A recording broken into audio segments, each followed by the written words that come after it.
Și eu doar ce am venit de la mare și vreau neapărat, azi am venit de la mare, am ajuns acasă, este ceasul 15 minute și 16 minute, deci este 15 și 16 minute, am ajuns acum o oră și încă mă simt rău de pe drum. Sper că vă plac codițele mele. Cam așa arată. Am două, cum se spun, două din astea așa, chestii și bănuți din asta, doar că nu e în formă de bănuți, e smiley. Smiley. E față din aia zâmbitoare. Am una aici și una aici. Mi-am făcut și eu codițe că 2 milioane am dat pe astea două. Și mi l-am făcut ieri seara. Vreau să mănânc tort, deci o să postez acest videoclip când mănânc tort.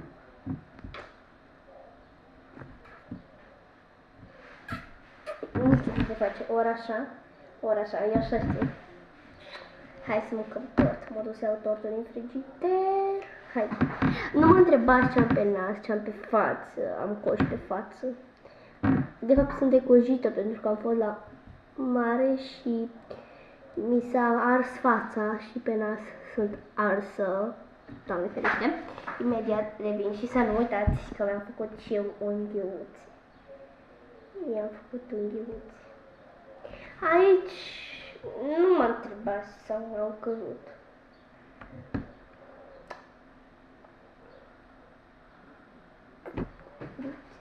Ok. Revin imediat la tortul din frigider. Așa. Să vă las câteva secunde singuri și o să testăm mai multe lucruri pentru că chiar mi-e poftă de ceva dulce și când mi-e poftă trebuie să mănânc, că după aia, dacă nu mănânc când mi-e poftă, mănânc după aia și mă îngraș rău. Stai că nu pot să scot tortul din frigider. Am gata. Pot.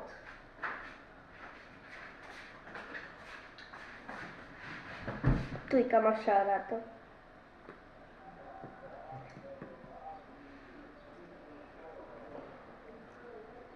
Nu știu cum. E făcut de Emma. Happy birthday to you. Nu știu că a fost ziua, dar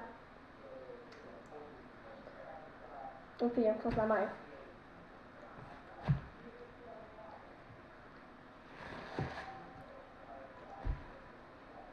Nu.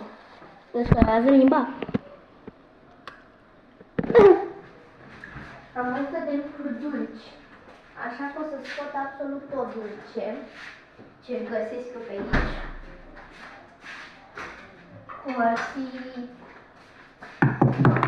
și ăstea. Hai să testăm. Ăștia nu i-am testat. Nu știu cine i-a testat. Cineva din familie i-a testat. Că eu nu am testat.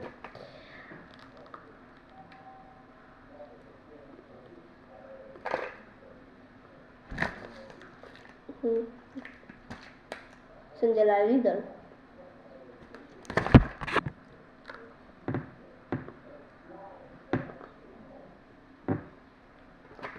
Îmi plac pentru că sunt cu de-asta.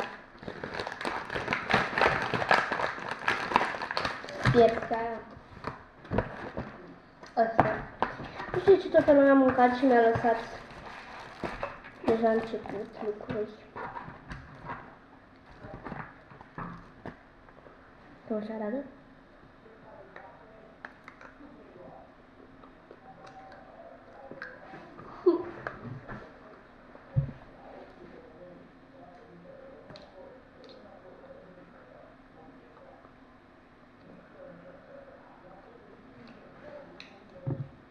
E albastră.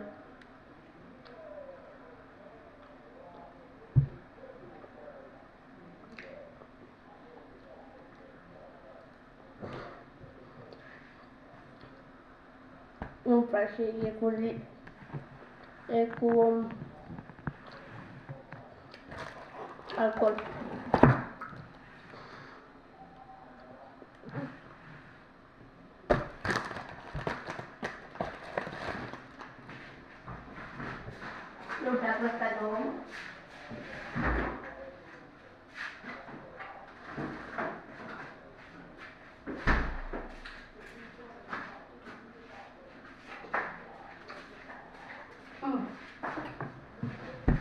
Hai să sunt tortul.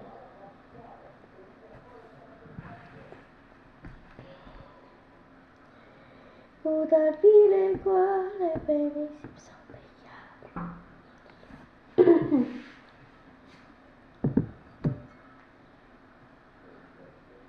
Hai că am tăiat, nu m-am jucat.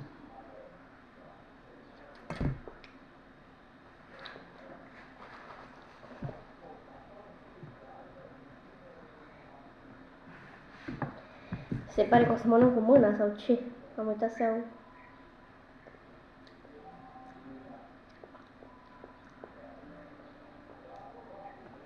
E bun.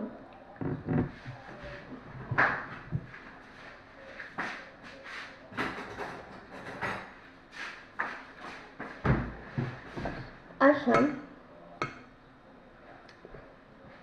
Nu o să gust din tortul ăsta normal, așa cum trebuie să gust.